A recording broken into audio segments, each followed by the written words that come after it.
The Adventures of Blinky Bill.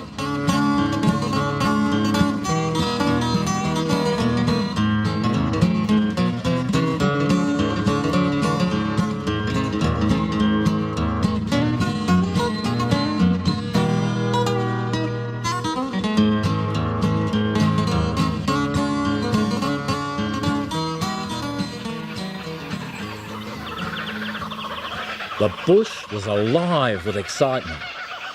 Mrs. Koala had a brand new baby, and the news spread like wildfire. The kookaburras in the highest gum trees heard of it and laughed and chuckled at the idea. In and out of their burrows, the rabbits came scuttling, their big brown eyes opening wide with wonder as they heard the news. Over the grass, the message went where Mrs. Kangaroo was quietly hopping towards her home. She fairly leapt in the air with joy. "I must tell Mr. Kangaroo," she cried, and bounded away in great hops and leaps. Even Mrs. Snake, who was having a nap, awoke, gave a wriggle, and blinked her wicked little eyes. The whole bushland was twittering with the news. For a baby bear was a great event. Mrs. Koala had a baby every 2 years, and as Mrs. Rabbit had very, very many during that time, you can just imagine how surprised everyone was. In the fork of a gum tree, far above the ground, Mrs. Koala nursed her baby, peeping every now and then at the tiny creature in her pouch. This little baby was the funniest wee creature.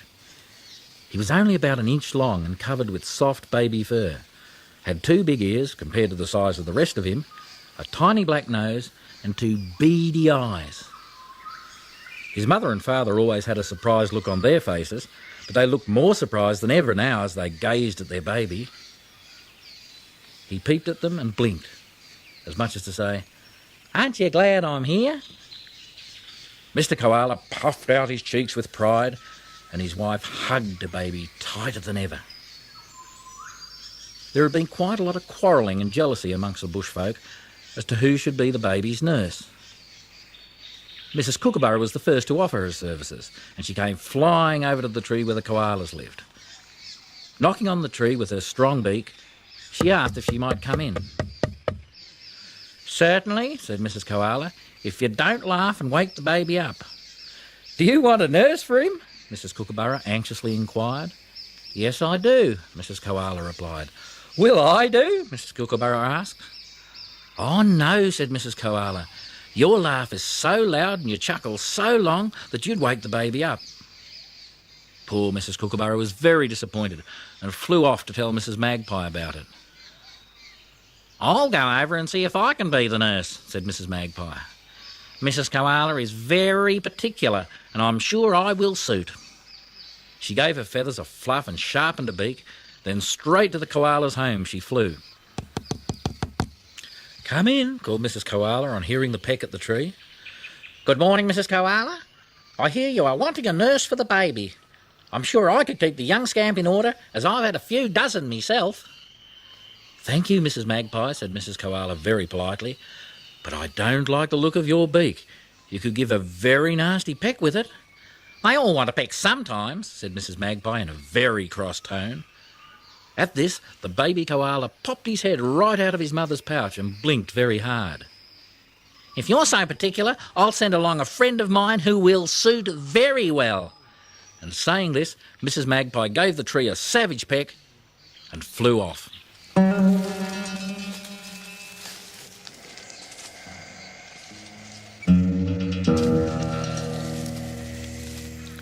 Imagine Mrs. Koala's surprise when she peeped down the tree later on and saw Mrs. Snake slowly wriggling away upwards. Oh, she was frightened. "Go away, Mrs. Snake," she called in a loud voice. "I've come to nurse the baby. Mrs. Magpie sent me." And Mrs. Snake wriggled higher up the tree. Right onto the branch where Mrs. Koala sat she came and coiled herself round the fork. "I don't want a nurse." And poor frightened Mrs. Koala tried to push the baby's head back in the pouch, but he would peep out.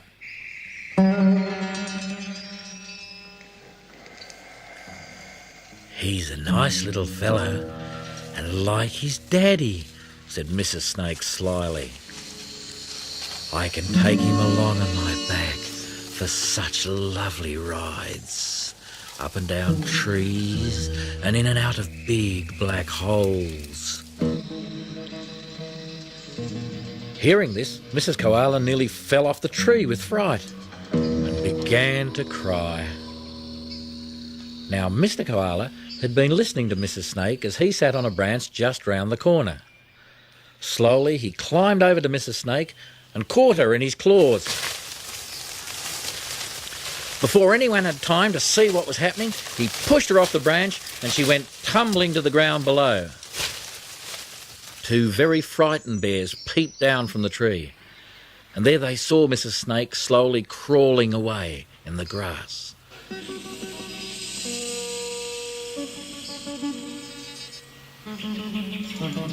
They were just beginning to recover from this fright when a thump, thump, thump was heard on the ground at the foot of the tree.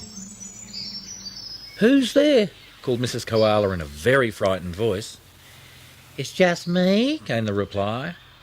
"Who's me?" growled Mr. Koala. "Angelina Wallaby," called a very soft voice. Come up, Mrs. Koala replied. "I can't climb, my tail's all wrong," said Angelina.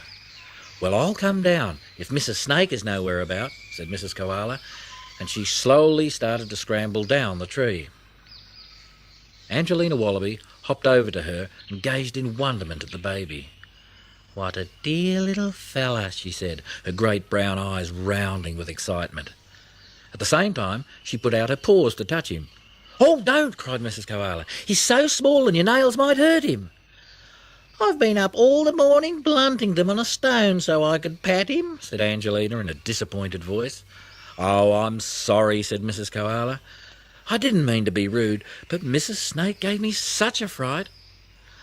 "I'll be ever so gentle," said Angelina, "if you'll let me pat him just this once." "Very well," smiled Mrs. Koala as she opened her pouch.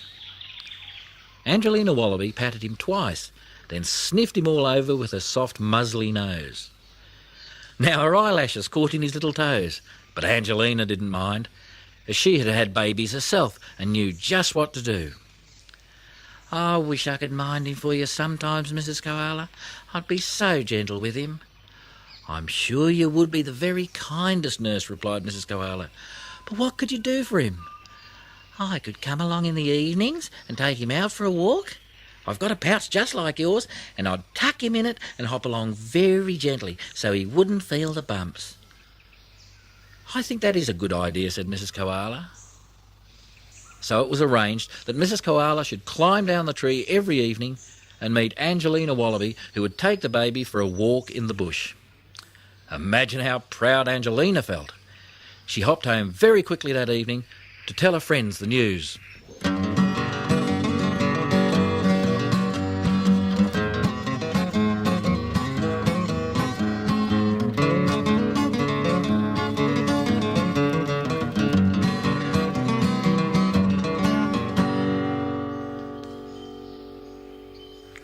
Next day, just as the sun was setting, Angelina came to the foot of the gum tree and thumped 3 times on the ground with her tail.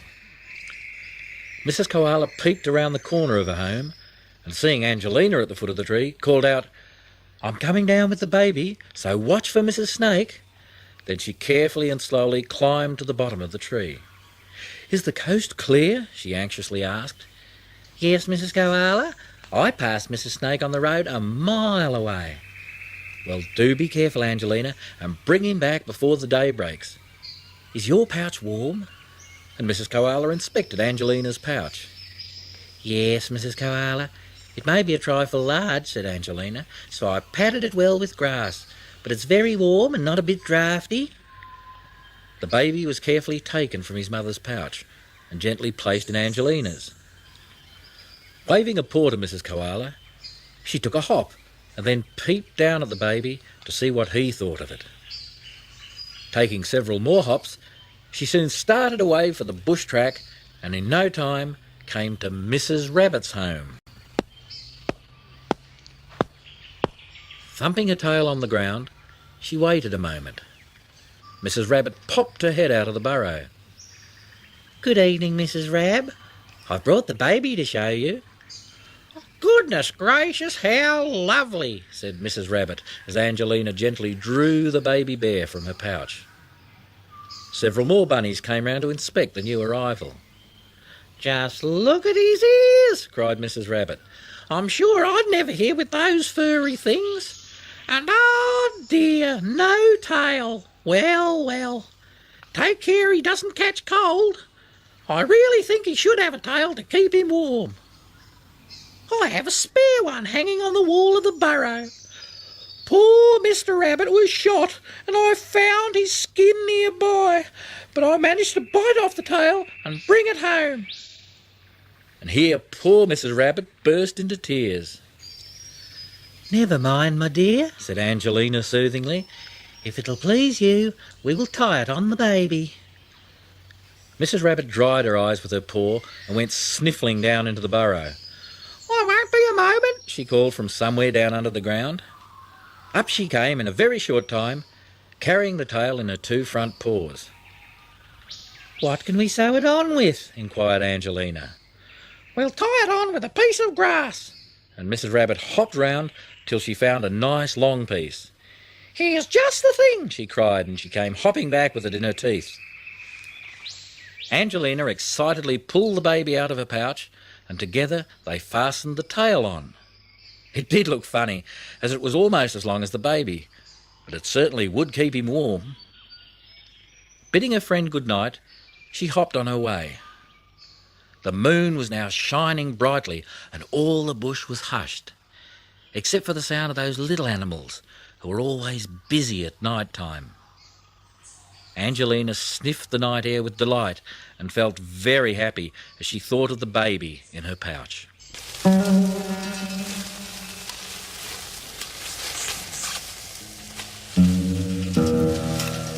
Hopping along between the great grey gum trees, she was suddenly startled to see Mrs. Snake lying right across her pathway. "Aha, Mrs. Wallaby," called the wicked Mrs. Snake. "So you're the baby's nurse. Well, I want to have a look at him." "Oh, you can't," cried Angelina. "He'll catch cold if I take him out of my pouch." "No, he won't. The night is warm," said Mrs. Snake. "Show him to me at once." Angelina thought very quickly, and darting her paws into her pouch, she untied the rabbit's tail and pulled it out. "There you are, Mrs. Snake," she cried. "Isn't it beautiful?" Mrs. Snake did not stop to look. She sprang at the tail and bit it savagely. "Ha ha ha ha!" she laughed. "There will be no baby to take home now." Poor Angelina got such a fright she didn't waste a moment, but hopped away as fast as her legs would carry her. On and on she went, breathless with fear, not daring to look behind. She reached the foot of the gum tree and thumped wildly with her tail. Mrs. Koala came scurrying down the tree and listened to the story. Then, grabbing her baby, she quickly climbed to safety. Angelina waited at the foot of the tree until she saw Mrs. Koala safely home, then hopped away to the bushland.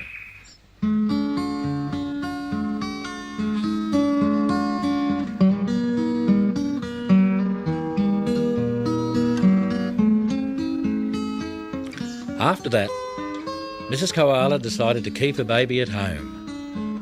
Every day he grew bigger and stronger until he was 6 months old. Then his mother thought it was quite time he learned to ride on her back, as the pouch was getting too small to hold such a big baby. So with Mr. Koala's help, they taught the baby to cling to the long fur of her back, and only during the cold nights was he allowed to climb into her pouch. He was now growing very big. When 8 months old, he could no longer crawl into the snug pouch at all. So his baby days were over. He became very cunning too. When his mother was feeding, he learned to stretch out his arms and pull the tenderest leaves into his mouth. He soon reached the age of 1 year and measured 10 inches, while his weight was about 3 pounds. Strange as it may seem, Mrs. Koala had not thought of a name for her baby. Now she thought it quite time he was christened. So one day she talked the matter over with his father. "Shall we call him Walter or Blue Gum?" she inquired. "No," grunted Mr. Koala. "Let's call him Blinky Bill." So Blinky Bill he became from that moment.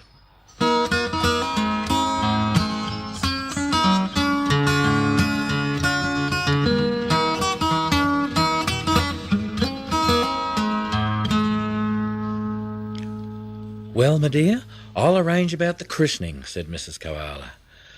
"My cousin, the Reverend Fluffy Ears, will perform the ceremony, and of course we must choose his godfather and godmother." "Jacko Kookaburra will be his godfather," said Mr. Koala. "We'll send him a message, and Angelina Wallaby would be sure to jump for joy if we asked her to be godmother." So that night, when all was quiet, Mr. Koala tapped out a message on the gum leaves, calling the Gippsland bushfolk. "Well, Mr. Jacko Kookaburra, speak please. Koala Senior is calling." Rat-a-tat-tat came the reply on the leaves. "Jacko here, what can I do for you?" "Will you be Blinky Bill's godfather?" Mr. Koala tapped back. "Only too pleased," came the quick reply. "I'll be along next week." Angelina, who seldom uttered a sound, purred with pleasure when she was asked to be godmother and hurried home to make a present for the christening.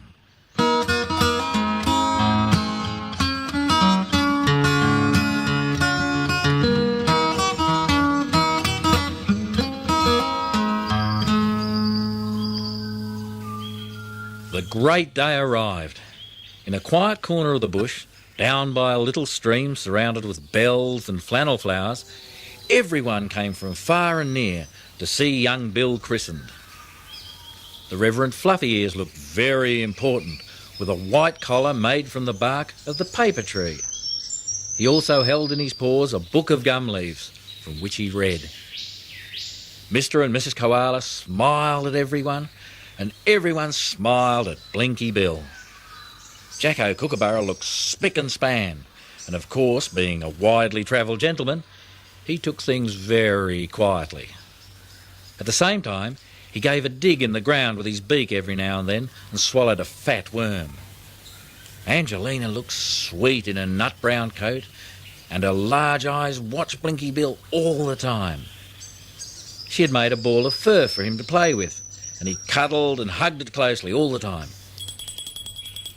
Mrs. Rabbit rang the bells, and everyone sat down or perched. The Reverend Fluffy Ears spoke as he took Blinky Bill in his arms. "What shall I name this young bear?" he asked. "Blinky Bill," said Mr. Koala. At once the bush was filled with laughter. Wild kookaburras, who were no relation to Jacko, had flown into a nearby tree, and they made a terrible din, chuckling and laughing at the tops of their voices. Nobody could speak for the noise. "Silence!" roared the Reverend Fluffy Ears, but it was useless. They took no notice. "I'll speak to the young larrikins," said Jacko, and he gave the call for all to listen. Immediately, the laughter ceased. "I'm Jacko," he said, "and if you birds up in that tree don't keep quiet, I'll tell everyone over the radio what rude kookaburras you are and that you are no relation to me." Hearing this, the wild kookaburras became very quiet, as they wanted everyone to think they were related to Jacko. He was such a wonderful bird, but if they were asked in turn who was their cousin or uncle, all would reply, "Jacko." So you see, they had good reason to keep quiet. Blinky Bill had water from the stream sprinkled on his head, much to his surprise, and the ceremony ended without any more interruptions. He was carried home again on his mother's back, feeling very important after all the fuss and petting. That night, up in the fork of the white gum tree, Mrs. Koala told him that he was now a youth, and that if he were a human being, he would be put in knickerbockers.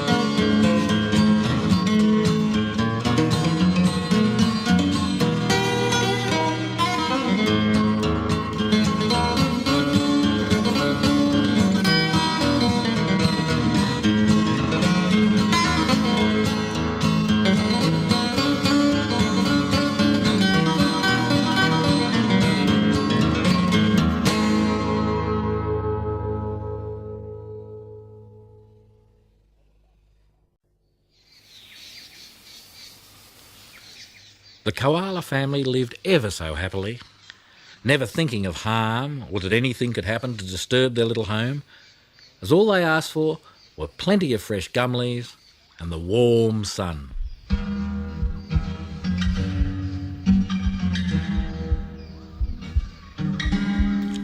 They had no idea that there were such things as guns in the world, or that some human beings could be cruel enough to shoot koalas.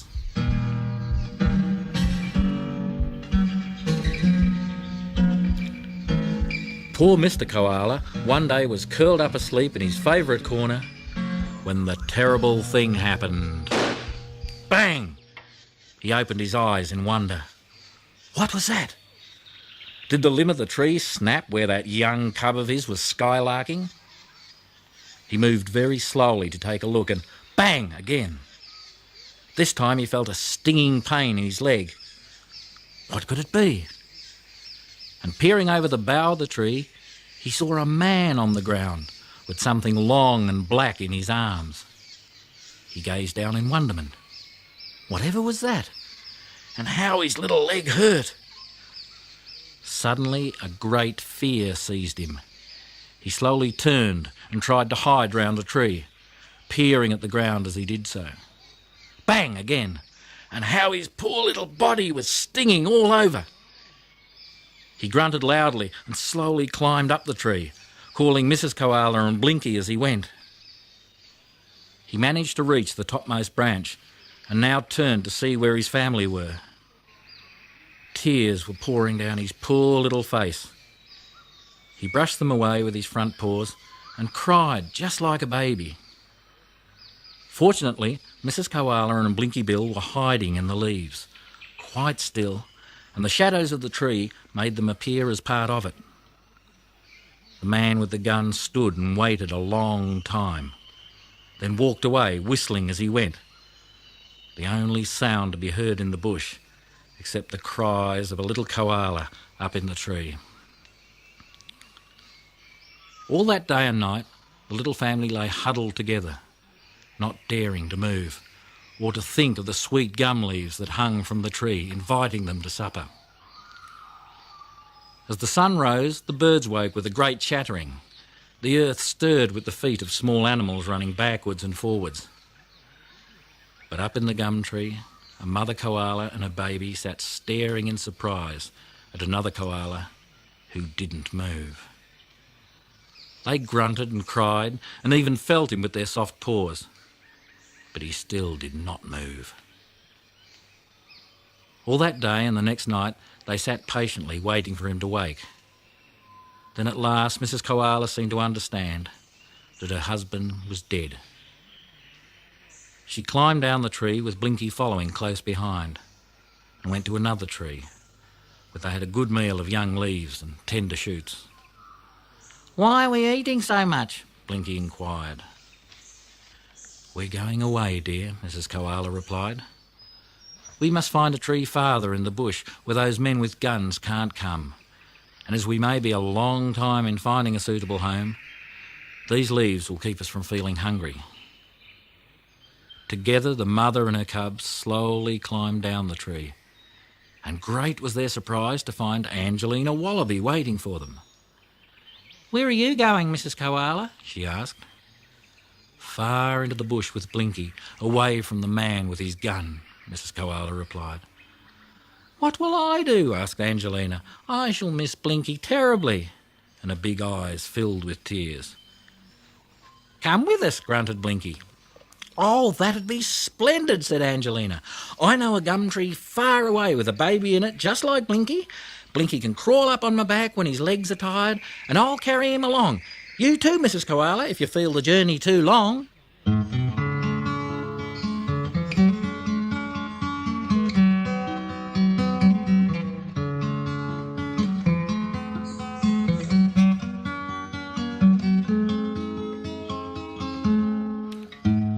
Thanking her, the three started away. Mrs. Koala turned and gave one sorrowful look at the tree that had been their home for so long. It had been a kind tree, sheltering them through all weathers and feeding them every day of the year, but not strong enough to protect them from tragedy. After travelling for a mile or more, the koalas began to feel very tired, as they were not used to walking along the ground. Very rarely did they leave the branches of the trees. Occasionally one would climb down to feed on some vegetation in the grass, but they felt very strange having to use their four legs to walk with.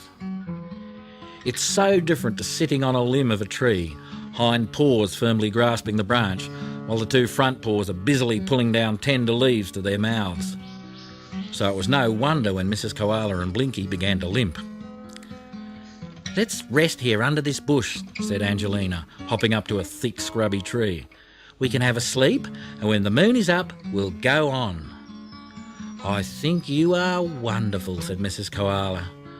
And all three lay at the foot of the bush, the two little koalas glad to rest their sore little toes and tired little legs. In the cool shade they slept until the sun went down. Then waking up and feeling very hungry, Mrs. Koala and Blinky climbed a sapling. Blinky rushed ahead as they neared the top and stuffed his mouth as full.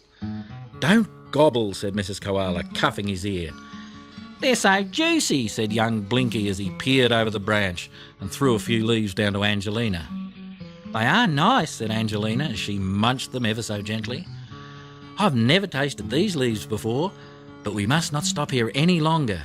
This is strange country, and we have a long way to go." "I don't want to go," wailed Blinky. "I'm tired." "Both of you hop on my back, and we'll be there in no time. I can leap along in the moonlight like a kangaroo." After some arguing over the matter, Mrs. Koala and Blinky climbed on her back, and away they went. It was great fun. Flop, flop, flop through the grass, ducking their heads to miss the branches and twigs of low-growing trees, and then racing along through open country.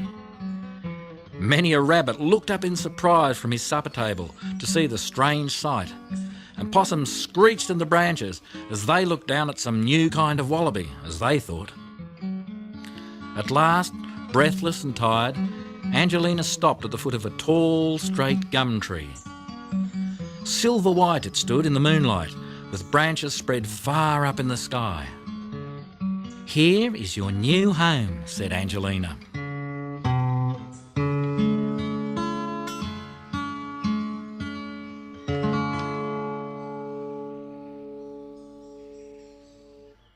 "How beautiful," murmured Mrs. Koala as she and Blinky crawled down from their friend's back. "It is safe, and you'll be very happy here, and Blinky will have a new playmate." Angelina flopped on the grass, her long legs sprawled out, and she panted loudly. "Where are you going to live?" Mrs. Bear inquired. "We want you near us, please." "I'm going to live just around the corner," said Angelina. "I have a friend who is waiting for me." "Is she a relation?" asked Mrs. Bear kindly. "No," replied Angelina. "She is a he." And blushing, she looked very slowly down at her paws, then suddenly turned and hopped away. "Dear, dear," grunted Mrs. Koala, "the world is full of surprises."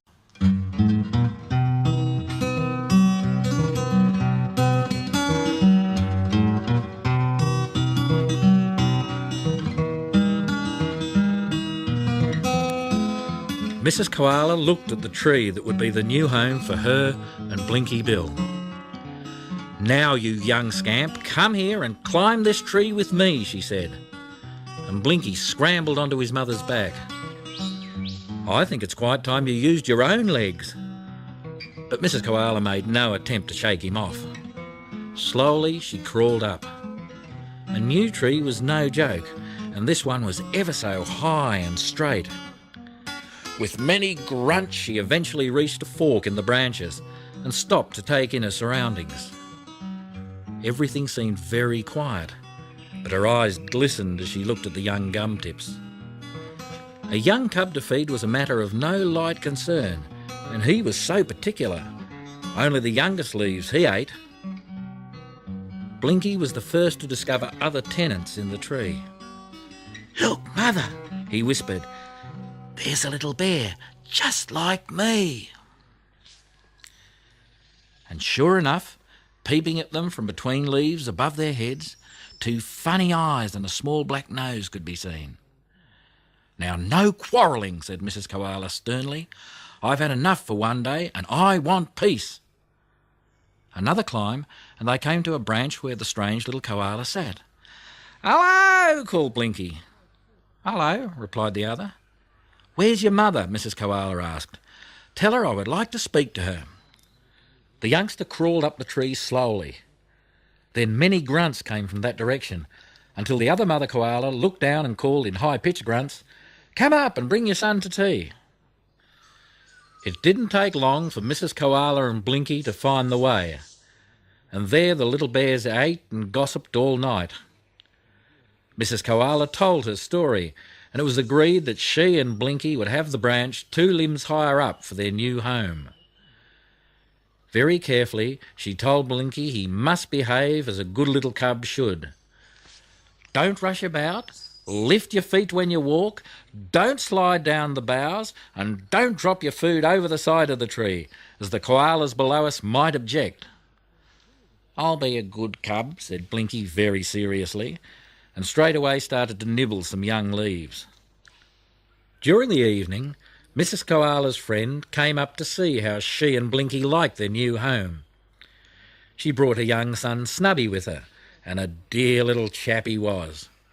About the same age as Blinky, and in fact so like him that it was hard to tell the two apart. "Now you 2 young eucalyptus pots run off and have a game," said Snubby's mother. "I want to talk to Mrs. Koala." Blinky and Snubby needed no second bidding, and were up the branches, playing and climbing in the most dangerous corners in no time.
"You haven't told me your name," said Mrs. Koala to her friend.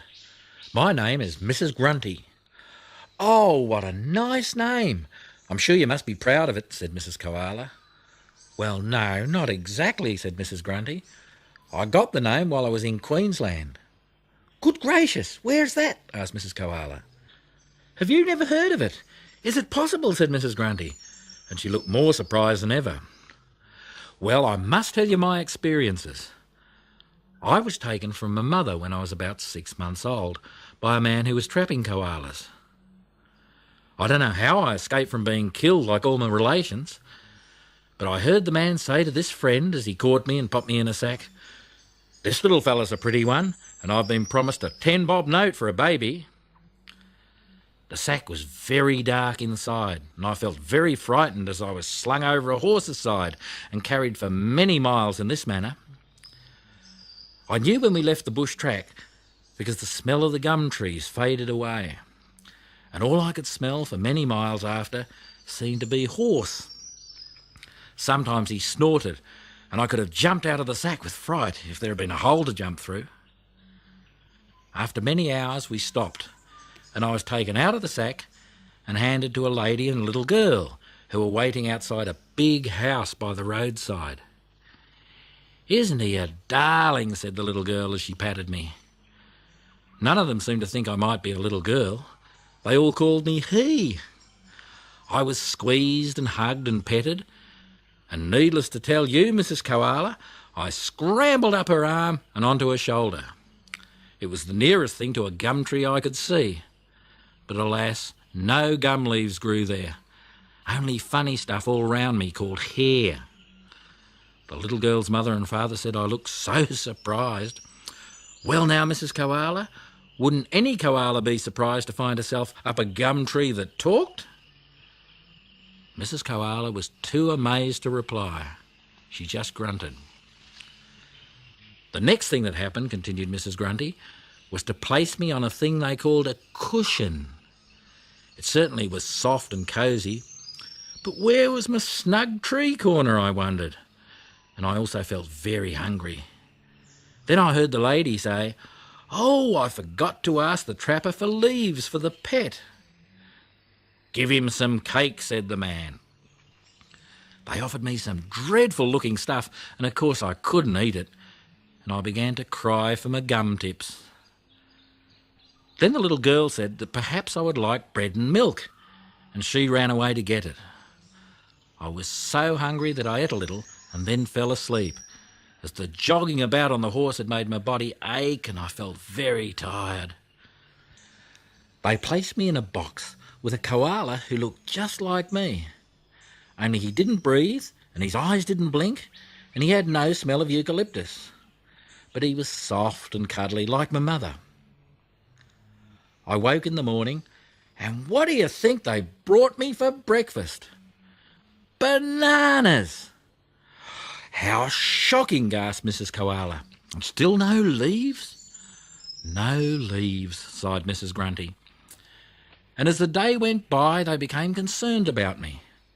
They offered me cheese, lollies, and even pudding to add to my sorrowful plight. I heard the little girl's father talking about something he read in the paper, in which it said, "During the year 1920 to 1921, 205,679 koalas were killed and their skins sold to the fur market under the name of wombat." Hearing this, Mrs. Koala gave a jump with fright and nearly fell off her perch. "Oh, how dreadful! It's only a short time ago that my husband was shot, and we are supposed to be protected and allowed to live. What will I do if Blinky is killed?" "You needn't worry," said Mrs. Grunty, patting her paw in a comforting way. "We are safe here. No man ever comes into this part of the bush. But I must tell you the rest of my story. These people were really trying to be kind to me. They didn't wish to lose me, but it was the worst kind of kindness. As you know, I would die very quickly if I had no gum leaves to feed on. After 2 more days of tempting me with everything they could think of, They became alarmed and decided I must go back to the bush. We could never forgive ourselves if the dear wee thing died, the mother and father said. But the little girl began to cry. She brought me her best dolly and put it in my arms to try and comfort me. But I felt too sick and hungry to take any notice of it. That night, when she was asleep, her father put me in the sack again, and once more I was on a horse's back, but he rode with me this time and rode all through the night. Just as the day was breaking, I smelled the bush, and oh, the gum trees! Already I felt better, for I knew I was home again. Very soon the horse stopped, and once more I was taken from the sack. I blinked my eyes, scarcely able to believe that I was in my own world again. The little girl's father put me down on the ground at the foot of a tall gum. "There you are, little fella," he said. "I hope you're happy now, and I'll do my best to see no more of you are trapped. So long." And staying there just long enough to see me on my way up the tree, he turned on his horse and rode through the bush. "And how did you find your way home?" asked Mrs. Koala. "Oh, it took me a long time, as I was very weak," said Mrs. Grunty. "And I had to find our own white gum tree, as you know. But I travelled gradually at night time and went on travelling until I found this very tree, which I like so much that I stayed here. And besides," she gave a little giggle, "Mr. Grunty happened to be in the branches."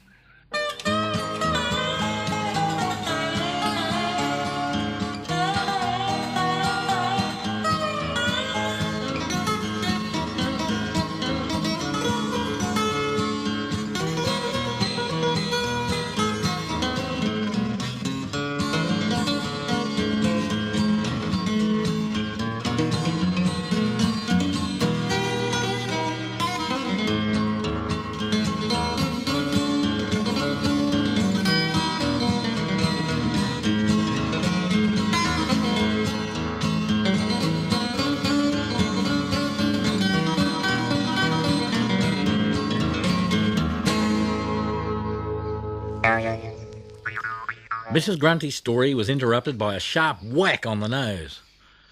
"Good heavens, what's that?" she cried, rubbing the sore spot with her paw. "Those young imps are fighting already," said Mrs. Koala, peering up above at the branches. But Mrs. Koala was wrong.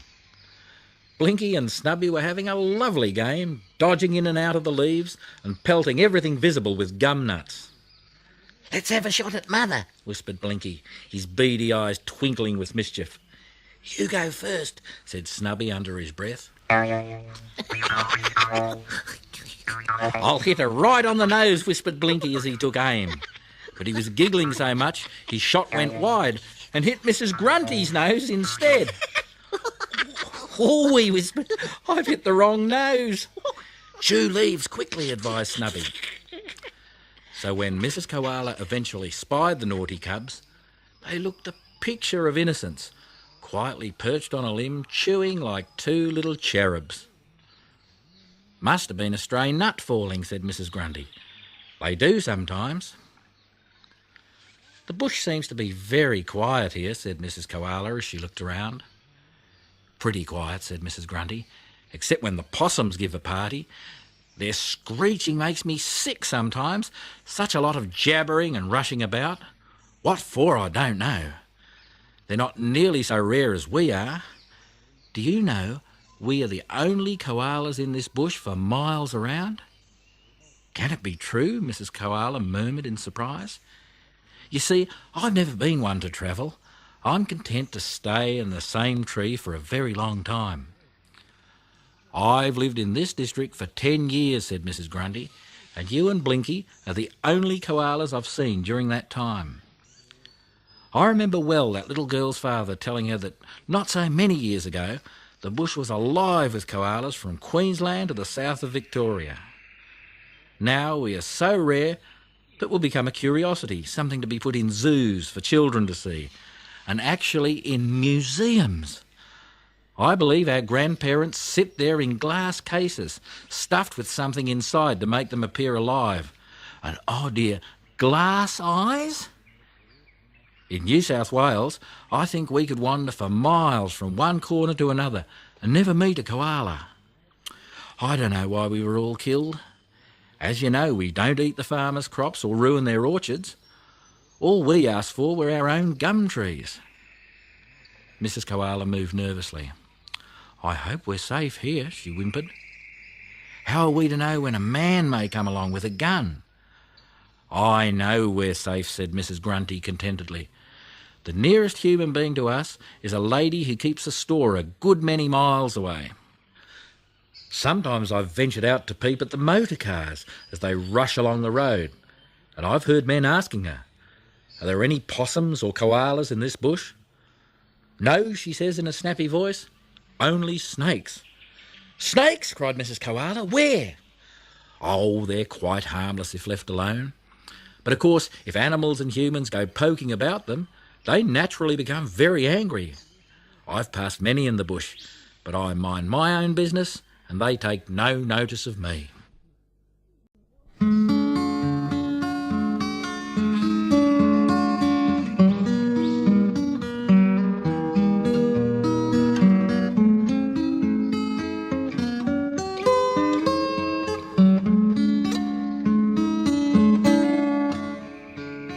The days and nights came and went, and Blinky grew into a strong koala.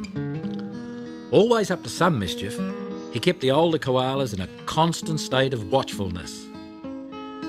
He was very venturesome and scrambled up to the highest twig on the tree or out to the farthest branch, scrapping and hugging his playmate or grabbing a nice tender leaf from him just as it was about to pop into Snubby's mouth. One night, Mrs. Koala and Mrs. Grunty decided to go for a walk. They gathered their cubs together and in a stern voice, Mrs. Koala gave her orders. I'm going for a walk over the hill, Blinky, and don't you move out of this tree. No skylarking and romping while I'm away, and be good to Snubby. Yes, Mother, said Blinky demurely. I'll mind Snubby till you come back.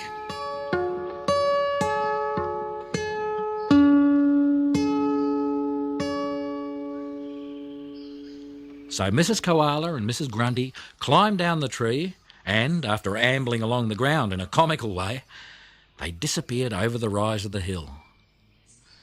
Blinky had been watching their progress, and he also had heard Mrs. Grunty telling his mother about the store on the road where the motor cars went past, and he had a great longing to see these things. Stuck in a tree all the time, he grunted. I'm for adventure, snakes or no snakes. I'm not afraid. What are you saying? Inquired Snubby in a tone of wonder. I'm going to see those motor cars and the store, said Blinky in a bold voice. Oh, you can't, said Snubby, quite frightened at the idea. Our mothers will be very angry, and besides, you'll get lost. I'm going, said naughty Blinky in a bold voice, and you may come too if you like. No, I couldn't, said Snubby in a terrified whisper. Mrs. Snake might catch us. If we don't poke faces at us, she won't, said Blinky. I'm going. Please don't go, Blinky, implored Snubby. Cry, baby, mocked Blinky. Just show me which way the road lies. Over there, said little Snubby, pointing his paw to the direction.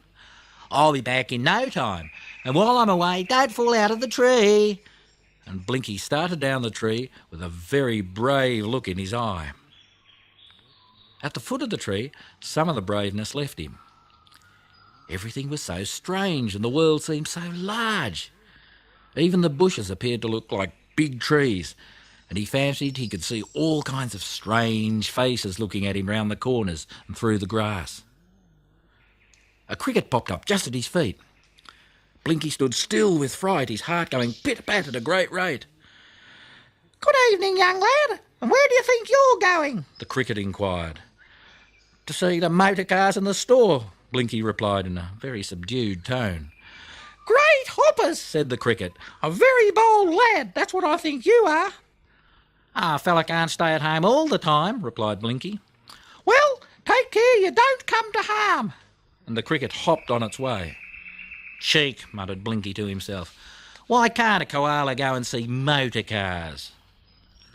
On he went, sometimes stopping to nibble at a plant that looked extra sweet. It was a great adventure to taste something new and see and smell the bush flowers. After travelling many miles, he began to feel tired, so looked round for a gum tree where a little koala could have a nap in safety. Finding just the kind he wanted, up he climbed, and there in a cosy fork between two large branches, he cuddled up and went to sleep, his head snuggled down on his tummy and his two front paws folded over his ears. He looked just like a ball of fur, but to anyone trying to spy him in that tree, well, it was impossible.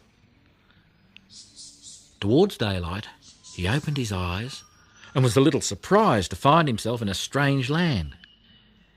He had to think quite hard for a time to find out where he really was.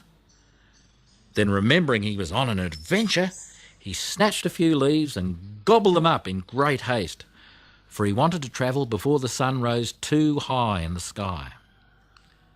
Very carefully, he climbed down the tree, as a slip would mean a broken leg or arm, and Mr. Blinky knew how to use those strong claws of his.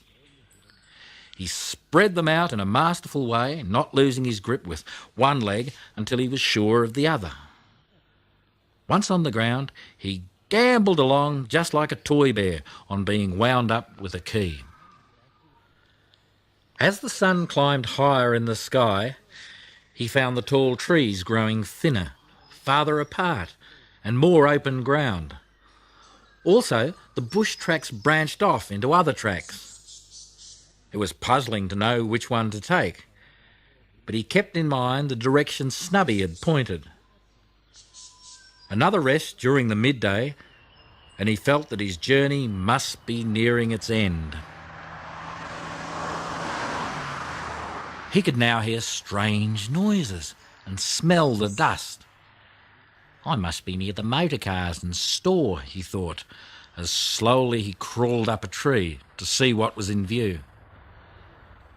There, just ahead of him, was the road, and that surely must be the store. What a funny place, thought Blinky. Down he came out of the tree and toddled to the edge of the bush. There he lay in the scrub, waiting to see all the wonders of the outside world. The sun was setting, and something came rushing along the road with two bright lights twinkling. Astonished, Blinky gazed at it. Growl! And it was gone, leaving behind a cloud of red dust that nearly blinded him. If that's a motor car, I'm sorry I came, said Blinky slowly as he brushed the dust from his nose. Peeping through the bushes again, he saw lights in the store and some strange being moving about inside. Waiting until all was quiet, he walked across the roadway. Here was adventure indeed, and just the smallest quake of fear ran through him. Glancing over his shoulder, he looked to see how far the bush lay behind, in case he needed to run back at any moment, and then walked right onto the veranda. Over the door were large letters that read, Miss Pym, Refreshments. Puzzled, he gazed at everything, never once thinking of his home that lay many miles behind him. He poked his little nose round the doorway. No one was about, and what a lovely lot of new things to see. Rows and rows of strange things in tins and jars. Bottles on a shelf filled with pretty colours. Some marked raspberry and others orange. And good gracious, there were some gum tips in a bottle standing on the counter. Oh, I must eat those, said Blinky to himself. They look very juicy. Softly, he scrambled onto a box, and then another climb, and he stood on the counter. Looking round all the time to see that no one came unawares, he tiptoed to the gum tips. From his position behind the bottle, he could see Miss Pym moving about in her kitchen, and judging by the smells that reached his nose, she was cooking a dinner. He ate and ate and ate those gum tips. Such a wonderful tuck-in he had. His tummy grew very round, until at last he found he could see Miss Pym very clearly. There's only a few stalks stuck out of the neck of the bottle. They looked very strange standing there, without a leaf to show, and a fat little koala gazing through them all the while. Next to him stood some big jars of sweets, all labelled in the same strange writing. Boiled lollies, ginger, chocolates, caramel, peppermints.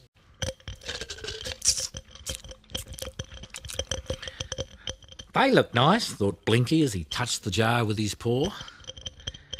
Peppermints. Perhaps they're really gum leaves. And very quietly he lifted the lid. His claws were handy for more things than climbing gum trees. He scooped a pawful out of the jar and cautiously tasted one. Finding it hot and very like some plants he'd tasted in the bush, he ate more.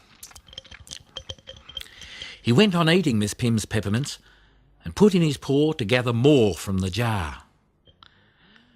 Just as he did so, the lid on which he had been standing slipped from under him, and down it rolled with a terrible thump and bang.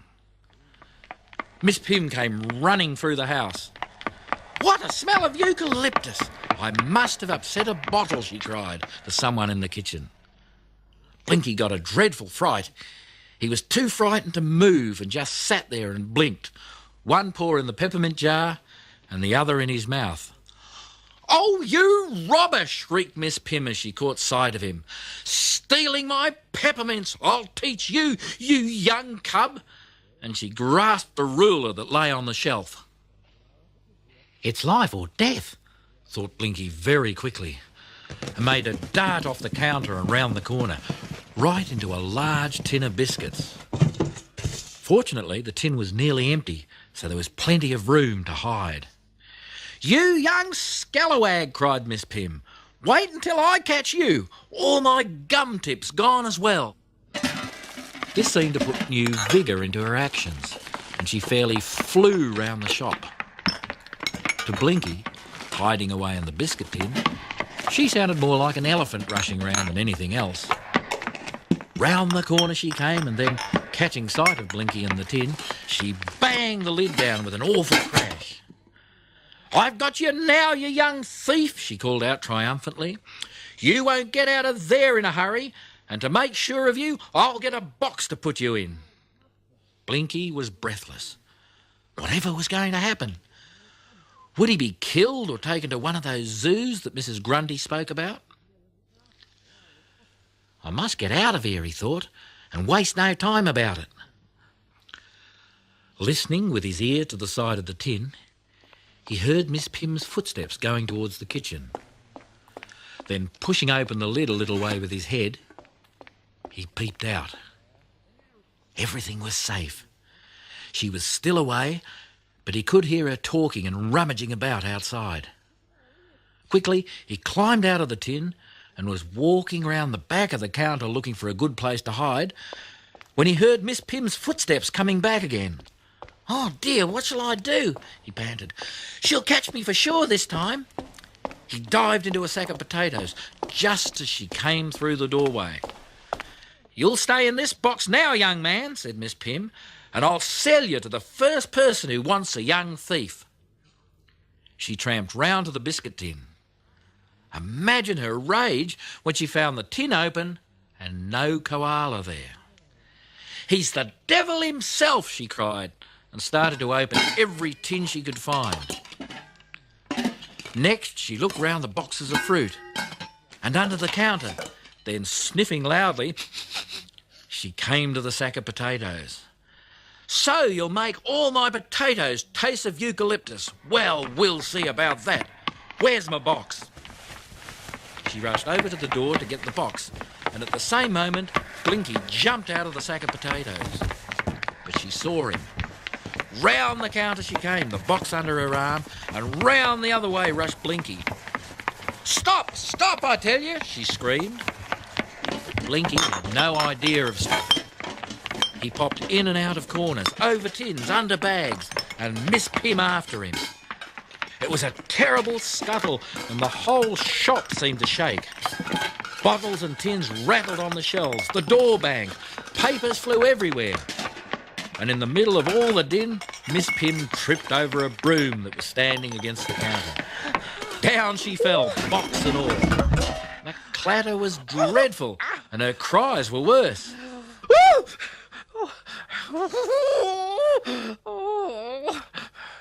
Blinky was terrified.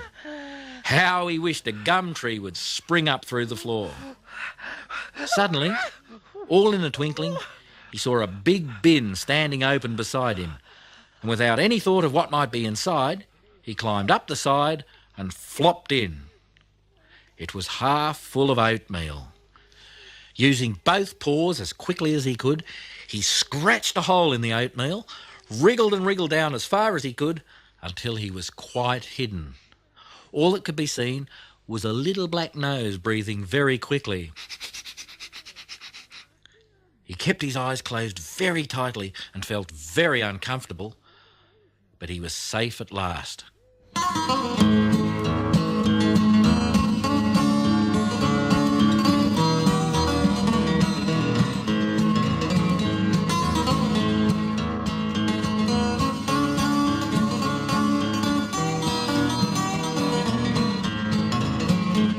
Miss Pim slowly picked herself up. Her side was hurt and her leg was bruised. The box was broken and also the broom handle. She seemed quite dazed and felt her head.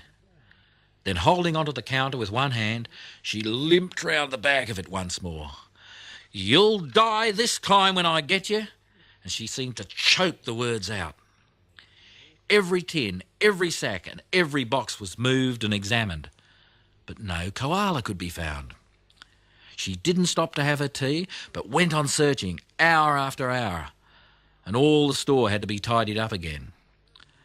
After a very long time, she locked the door leading onto the roadway, and Blinky, feeling the benefit of his rest and becoming bolder each minute, peeped over the top of the oatmeal bin.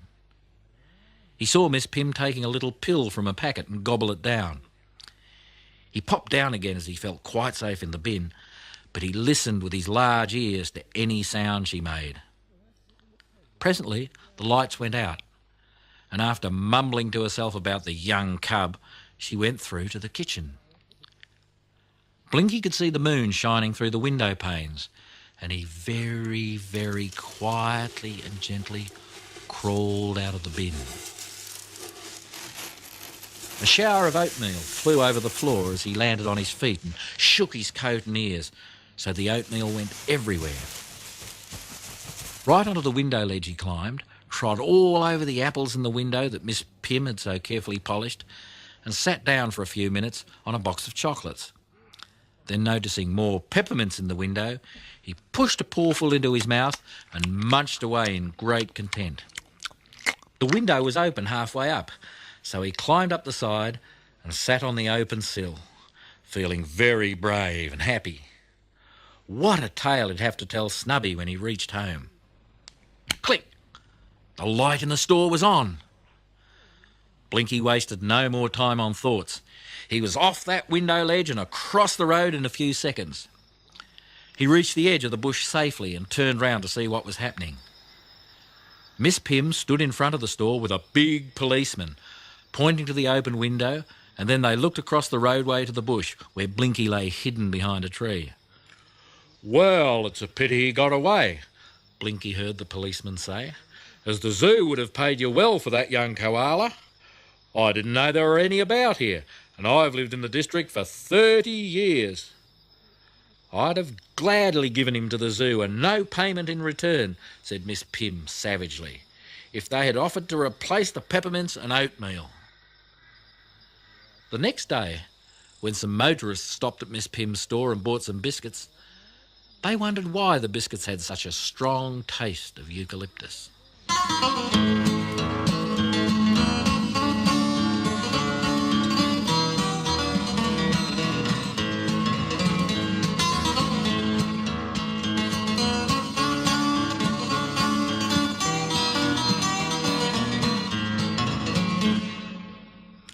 Blinky now felt a man of the world. But he thought it wise to go home before any more adventures came his way. So walking along and running sometimes as fast as his funny little legs would take him, he came to the tall tree where he had rested the night before. Climbing up to the same branch, he was asleep in no time and slept all through the night until the birds woke him at dawn with their chattering. 2 kookaburras flew into the tree where he lay and laughed very loudly as they saw Blinky curled up in the corner. "I'll tell Jacko if you laugh at me," he said in a loud voice. "He's my godfather." "We were only laughing at the white stuff on your nose," the kookaburras explained. "It looks so funny." Blinky rubbed his nose with his paw and found it still covered with oatmeal. Then, grunting angrily, he stood up and gave himself a shake. "I must be going," he said, and down the tree he climbed and onto the ground again.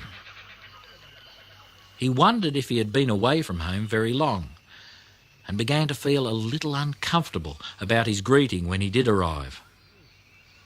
Would Mother be very angry? Perhaps she was still away with Mrs. Grunty. But his fears didn't last very long, as a bee flew across his pathway and he became very curious about that bee. It flew to a flower to gather the pollen. Blinky trotted along to see what it was doing and watched very closely as the bee buzzed about, dipping its small head into the heart of the flower. Something warned him not to touch it, but being very inquisitive, he just couldn't watch any longer without giving a poke. So out came his paw and he reached to pat it. He tried to play with it, but the bee objected and with a loud buzz stung him right on the nose. Oh, how he cried and danced about, rubbing his nose with his paws. He ran on blindly, not looking to see where he was going.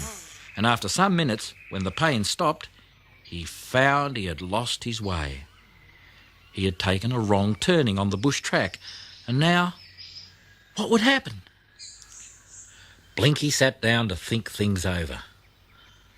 While he was puzzling his brain and wondering which way to turn, a kind little green lizard peeped through the grass and said in a very small voice, "What's the matter, Blinky? You look very sorry for yourself." "I'm lost," replied Blinky, "and I don't know how to find my way home." "I know where you live," said the lizard joyfully. "You follow me and I'll lead the way." "I'm so glad I met you," Blinky replied. And as the lizard walked ahead, he followed, never taking his eyes off her. In and out of the grass and under bushes she ran at an amazing speed until they reached the path again. "You're safe now," she said, turning to Blinky. "Keep straight ahead and your gum tree is not far away." "Thank you, Miss Lizard," said Blinky politely. "I must hurry as my mother is waiting for me." On he ran. It seemed a long way to him, and how he wished Angelina would hop along and take him on her back. As he came to the top of the hill, he saw his home down in the hollow, and he was quite sure he could hear his mother calling for him. Hurrying along faster than ever, he now heard grunts and cries, and his heart went pit-a-pat as though it would jump out of his skin. Suddenly his mother saw him. She grunted loudly with joy, and Mrs. Grunty and Snubby joined in the chorus. "I'm here, Mother," Blinky called. "I'm at the foot of the tree." "Oh, you naughty cub! Where have you been? Just wait until you climb up the tree." "Don't smack me, Mother," Blinky whimpered. "I'll never run away again." Bit by bit he climbed the tree, all the time imploring his mother not to spank him. He was so long in reaching the branch where Mrs. Koala and Mrs. Grunty and Snubby were waiting, and they were so pleased to see him safely home, that Mrs. Koala forgot to spank him. She hugged him and petted him, and Snubby laughed and danced on the branch. It was good to be home, but Blinky still wondered if his mother would remember to punish him. But she didn't. Oh, she didn't forget. Mothers don't do those things. But she wanted Blinky to think she did. "Where have you been all this time?" she inquired. "I saw Miss Pim and a big policeman," Blinky said in a loud voice, "and I ate Miss Pim's peppermints." "Wonder it didn't kill the young lubber," said Mrs. Grundy. Snubby's eyes nearly fell out of his head as he listened to Blinky's story.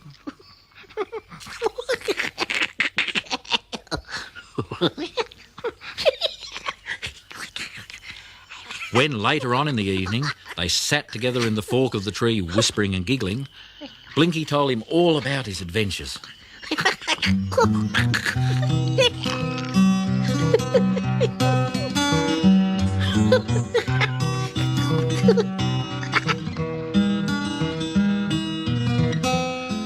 When at last he cuddled up and went to sleep close to his mother, Mrs. Koala could be seen rubbing a gum leaf over a very swollen little nose.